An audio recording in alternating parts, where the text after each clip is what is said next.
Hello, my name is Samantha Shands Hall, and this is my integration video blog for week 3. For me, I would aspire to the role of a professional counselor with a Christian worldview because I am a spiritual person.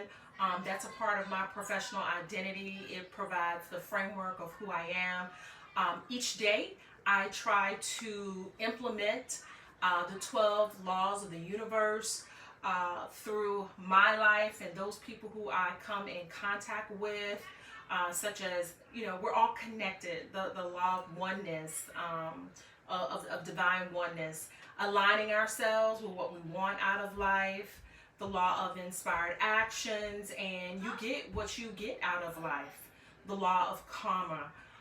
Some issues that I think that I would personally have to pay attention to in my personal development as I navigate between professional counseling and the Christian faith commitments is specifically in extending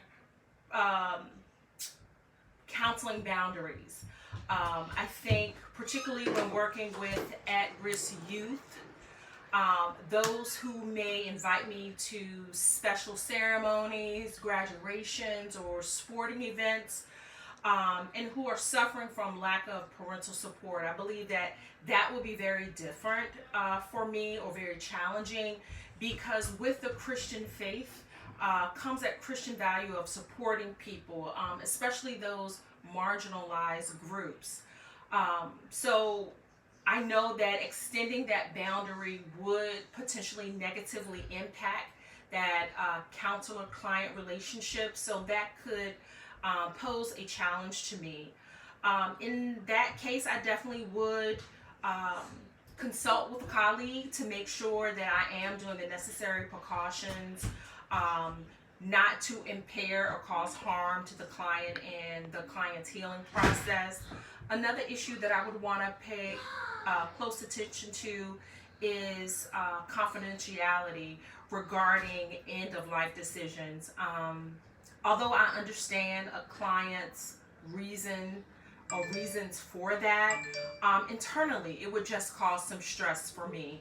Just thinking about how those family members would feel who are not getting that quality time or being able to say some of their wishes that they want to carry out. That would be difficult for me and just kind of hard to digest. However, I do understand, and I would have to do my part in adhering to the client's rights as part of that counseling process, and just kind of listening through that is also just kind of difficult.